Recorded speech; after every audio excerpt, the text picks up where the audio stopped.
ఓం సాయిరామ్ శ్రీమాత్రే నమః.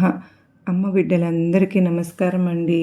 ఎలా ఉన్నారు? ఏం చేస్తున్నారు? అందరూ కూడా అమ్మవారి దయ వలన సుఖంగా సంతోషంగా ఎప్పుడు కూడా అష్టైశ్వర్య ఆయురారోగ్యాలతో ఉండాలని మనస్ఫూర్తిగా నేను కూడా అమ్మవారిని కోరుకుంటూ ఈరోజు వీడియో అయితే స్టార్ట్ చేస్తూ ఉన్నాను. ఈరోజు అమ్మవారి సందేశం ఏంటి అంటే కనుక, బిడ్డ, నువ్వు నాకు ఎప్పుడూ నీకు చెప్తూనే ఉన్నాను, కానీ నువ్వు నా మాటను లక్ష్య చేయటం లేదమ్మా. అయితే మనస్ఫూర్తిగా నువ్వు ఈరోజు వినగలిగితే రోజులాగానే అమ్మ ఏదో ఒక సందేశాన్ని ఇస్తూనే ఉంటారు కదా అని అనుకోకుండా ఈరోజు శ్రద్ధగా ఆలకించావు అంటే కనుక నాకు ఎంత కోపంగా ఉందో నీకు అర్థమవుతుంది. నా మాటలు అసలు నువ్వు పట్టించుకుంటున్నావా? ఈరోజు మాత్రం తప్పకుండా నువ్వు ఇది వినాల్సిందే అని అమ్మవారు అంటూ ఉన్నారు. ఈరోజు అమ్మవారు తన బిడ్డలపైన కోపంగా ఉన్నానని చెబుతూ ఉన్నారు. ఎందుకో మరి ప్రతిరోజు కూడా అమ్మ తన బిడ్డల కోసం ఏదో ఒక సందేశం తీసుకొస్తూనే ఉంటారు కదా. ఏదో ఒక వార్త అయితే అమ్మవారు తన బిడ్డలకు అందిస్తూనే ఉంటారు. ఒక మంచి మార్గాన్ని చూపిస్తూనే ఉన్నారు. వారిలో కొంతమంది బిడ్డలు తన మాటలు పట్టించుకోవడం లేదని ఆ బిడ్డల మీద కోపంగా ఉన్నారు.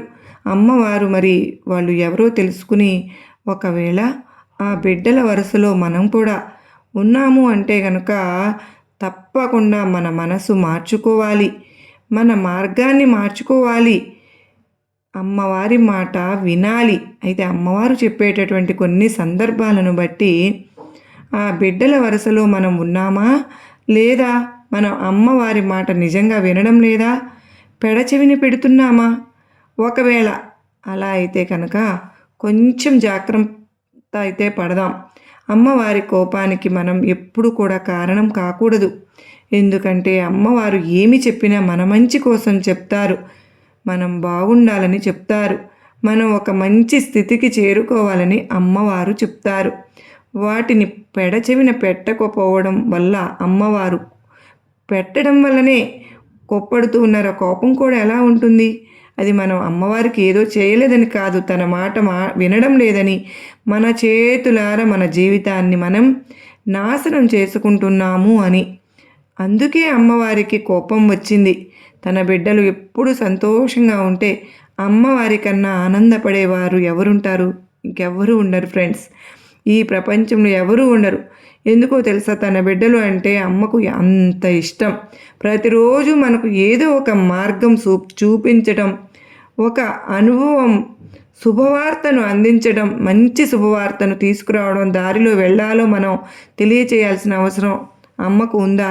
మన జీవితాన్ని మార్చు తల్లి, నాకు ఒక మంచి జీవితాన్ని ప్రసాదించమని ఒక్కరోజు మనం కోరుకున్నాం. దానికి అమ్మవారు జీవితం మొత్తం మనం వెంట నడుస్తూ ఉన్నారు.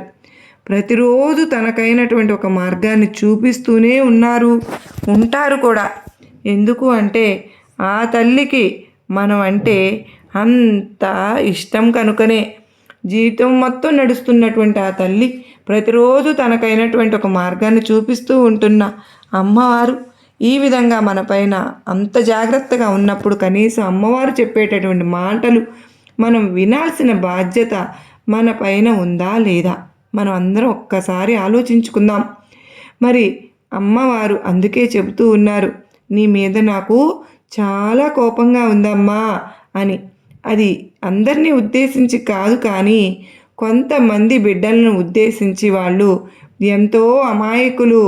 ఆ అమాయకులు బయటకు వెళ్తే ఎంతోమంది మోసం చేయాలని చూస్తూ ఉంటారు. చాలామంది చేతిలో మోసపోతూ ఉంటారు.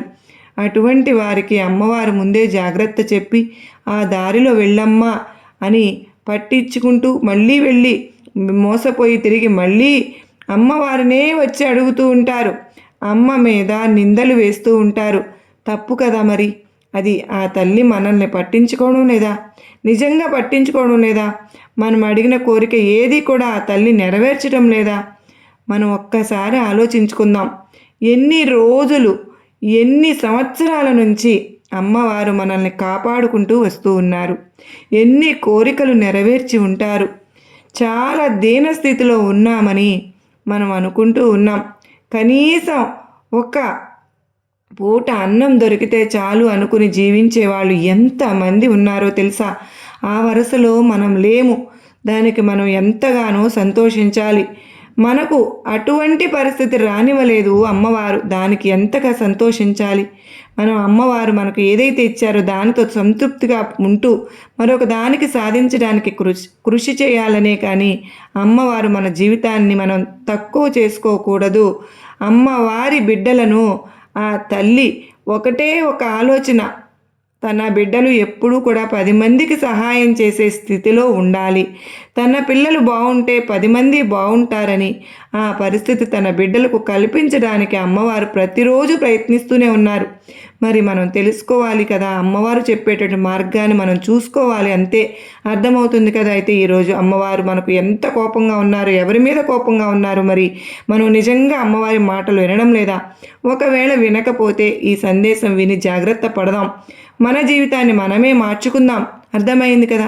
అయితే అమ్మవారు నిజంగా తన బిడ్డలతో ఏమంటున్నారో తెలుసా? తల్లి, నేను ఎన్నోసార్లు నీకు నా సందేశాలు పంపినా నువ్వు అసలు పట్టించుకోవడం లేదు కదూ.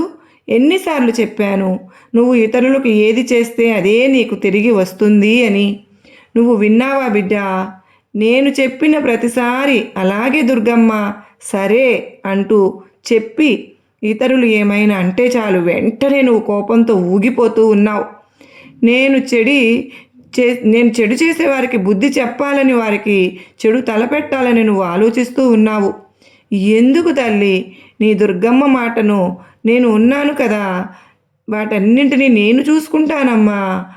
నీ మాటలు నీకు ఎన్నిసార్లు చెప్పినా సరే నా మాటలు పట్టించుకోనే లేదు. నువ్వు తప్పు మీద తప్పు చేస్తూనే ఉన్నావు. అవన్నీ నేను గమనిస్తూనే ఉన్నాను తల్లి. అందుకే నేను ఈరోజు నీ మీద ఎంతగానో కోపంగా ఉన్నాను. ఎన్నిసార్లు చెప్పాను నా బిడ్డ, నువ్వెప్పుడైతే నీ జీవితాన్ని మార్చుకుంటావో అప్పుడే నీ జీవితం బాగుంటుంది అని. అందుకే ఇన్ని సందేశాలు ప్రతిరోజు నీకు పంపిస్తూ ఉన్నాను. నీ జీవితం బాగుండాలి అంటే నీ మనసు మారాలి, నీ జీవన విధానం మారాలి. ఈ లోకంలో నిన్ను మోసం చేసేవారు ఎంతోమంది ఉన్నారు తల్లి. వారందరికీ చెడు తలపెట్టాలని నువ్వు ఆలోచించనే వద్దు. వారి గురించి నీకు అనవసరం. వారిని నీ దుర్గమ్మకు అప్పగించు, మిగతాది నేను చూసుకుంటాను.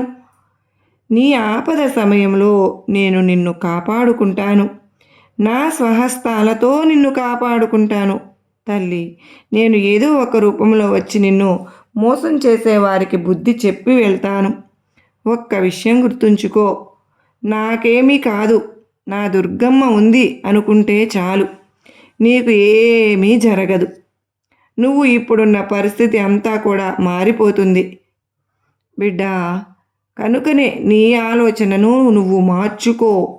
నీ ఆలోచన విధానమే నీ జీవితాన్ని మారుస్తుంది. అన్నీ కూడా నీ ఆలోచనలు బట్టే ఉంటాయని మాత్రం అర్థం చేసుకో. నీకు మంచి మాటలు చెప్పే నీ దుర్గమ్మను అప్పుడప్పుడు మరచిపోతూ ఉన్నావు కదూ. ఒక్కొక్కసారి నన్ను మొక్కుతున్నావు, మళ్ళీ నన్ను మరచిపోతూనే ఉన్నావు. నీకు వ్యతిరేకంగా ఏదైనా జరిగిందా? నాపై కోపం తెచ్చేసుకుంటున్నావు. ఎందుకు తల్లి కోపం? ఒక్కొక్కసారి జరిగిన దాని గురించి ఆలోచిస్తూ కూర్చోవడం అనవసరం కదా. ఎందుకో తెలుసా? జరిగిపోయిన దానిని ఆపలేము కదా. కనుక జరగాల్సింది ఏమిటో ఆలోచించు. జరిగిన వాటి గురించి పట్టించుకోనే వద్దు. నువ్వు వాటినే ఆలోచించడం వల్ల నీకు కోపం వస్తుంది తప్పితే ప్రయోజనం ఏమీ ఉండదు. ఆ కోపంలో నీ బుద్ధి క్షీణిస్తుంది, ఆలోచన తగ్గిపోతుంది, అనారోగ్య పాలు అవుతావు. వీటన్నిటికీ కారణం ఒకే ఒక్కటి, అదే నీ కోపం. దానిని తగ్గించుకో. దానిని తగ్గించుకుంటే, సవరించుకుంటే, సర్దుకుంటే మిగతావన్నీ చక్కబడతాయని తెలుసుకో తల్లి. నీకు ఎన్నోసార్లు చెబుతూనే ఉన్నాను. ఇలాంటి ఆలోచనల వల్ల నీ భవిష్యత్తు పాడైపోతుంది అని గుర్తుపెట్టుకో. నా బాధ కూడా అదేనమ్మా. ఏదైనా జరిగిందా దానినే తలుచుకుంటూ ఆవేశం తెచ్చుకుంటూ ఉంటావు. అది నీ జీవితాన్ని బాధిస్తూ ఉంటుంది. కనుకనే ఈ ఆలోచనల వల్ల అనవసరంగా నీ జీవితాన్ని నువ్వు పాడు చేసుకోవద్దు.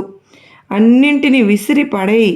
అప్పటి నుంచి నీ జీవితం ఎంతో అందంగా ఉంటుంది. అలా ఉండేలాగా నేనే చేసుకుంటాను. అన్నీ నేనే చూసుకుంటాను తల్లి. ఎవరైనా నీ దగ్గరకు ఆపదగా అని వస్తే వారిని నీకు చేతనైనంత సహాయం చెయ్యి.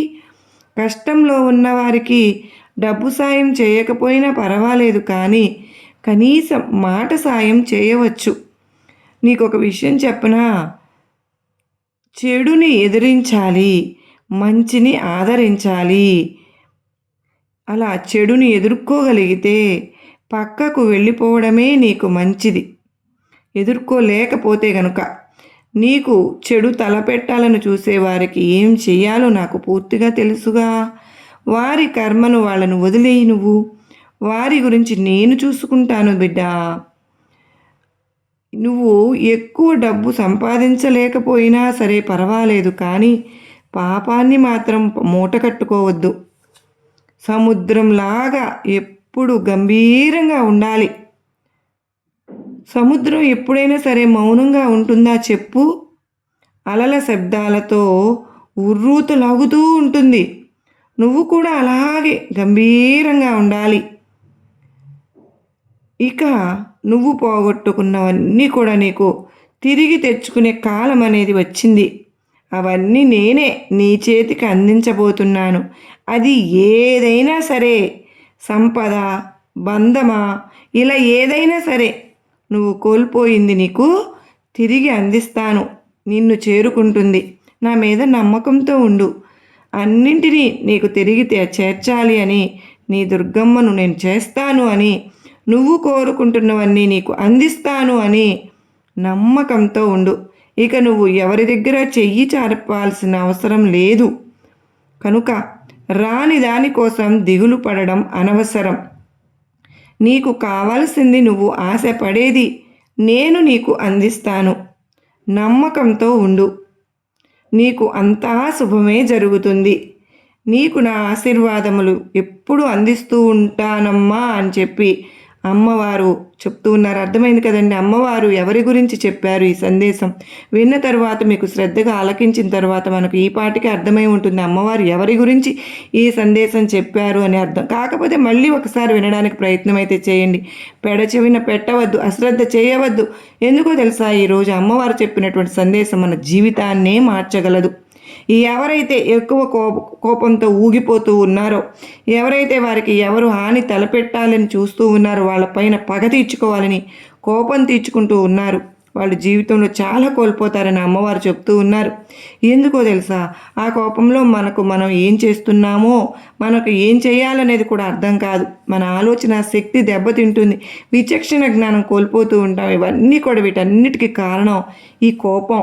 లేని పోని అనారోగ్య సమస్యలను మనమే కొని తెచ్చుకొని మన నెత్తి మీద వేసుకున్నట్లు ఉంటుంది. అందుకే ఆ కోపాన్ని విసిరి పడేద్దాం. వారికి సరైన బుద్ధి అనేది అమ్మవారు చెప్తారండి. అవకాశం కూడా మనకే ఇస్తారు కూడా. వారికి బుద్ధి చెప్పే అవకాశం కూడా మనకే ప్రసాదిస్తూ ఉంటారు. దానికి మనం చేయవలసింది ప్రశాంతంగా ఉండడం. మనం చేయవలసిన పని మనం చేసుకుంటూ వెళుతూ ముందుకి. అవకాశం కోసం చూడడం అంటే, అవకాశం వచ్చినప్పుడు ఎక్కడ దెబ్బ కొట్టాలా, ఎలా దెబ్బ కొట్టాలా మనం కొడతాం. అవకాశాన్ని తప్పకుండా అమ్మవారు తన బిడ్డలకు ప్రసాదిస్తారు. అలా అని వాళ్ళు నాశనం అయిపోవాలనో, వారి కుటుంబం రోడ్డున పడాలనో మనం అనుకోకూడదు కదా. ఎవరో చేసిన తప్పుకు పాపం కుటుంబంలో వాళ్ళు ఏం చేస్తారు చెప్పండి. వాళ్ళ కోసం పగ తీర్చుకోవాలనుకునేటటువంటి ఆ అక్కసు ఏదైతే ఉందో, ఆ కోపం ఏదైతే ఉందో, అది మనల్ని దహించి వేస్తుంది. దానిని మనం పక్కన పెడదాం. వారికి బుద్ధి చెప్పాలని మాత్రం ఆలోచించాల్సిందే. శిక్ష అనేది ఒక్కొక్కరికి ఒక్కొక్క విధంగా ఉంటుంది.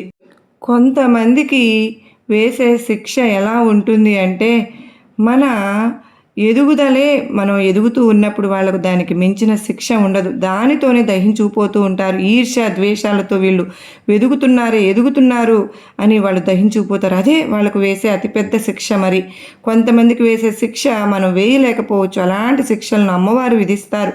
తప్పకుండా ఇవన్నీ కూడా మనం చూస్తాం.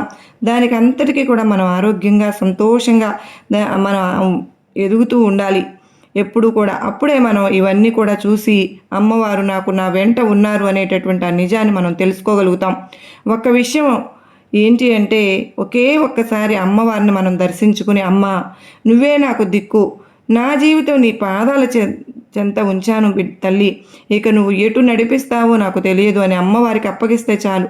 ప్రతిరోజు మనం ఏ వైపు నడవాలి, ఎలాంటి జీవితాన్ని మనం అందుకోవాలి, అలాంటి భవిష్యత్తును అమ్మవారు మనకు తప్పకుండా అందిస్తారు. అందులో ఎటువంటి సందేహము లేదు. మనం ఆనందంగా, సంతోషంగా ఉండేలాగా చూసి అమ్మవారు మురిసిపోతారు. తన బిడ్డల ఆనందం కంటే ఆ తల్లికి ఏది ఎక్కువ కాదు. అది నాకే కాదు, మీ అందరికీ కూడా తెలుసు. మరి ఈ రోజు నుంచి ఆ కోపం మనం పక్కన పెట్టి ప్రశాంతంగా ఉండడానికి ప్రయత్నిద్దాం. జరిగిపోయిన దాని గురించి ఆలోచించవద్దు. జరగాల్సింది ఏంటో చూద్దాం. మన జీవితం గొప్పగా ఉండడానికి మనం ఏం చేయాలో ఆలోచిద్దాం. దాని గురించి ప్రతిరోజు కూడా ఒక అడుగు ముందుకు వేస్తూ ఉందాం. తప్పకుండా మన జీవితం మారుతుంది, ఎంతో అద్భుతంగా మారిపోతుంది.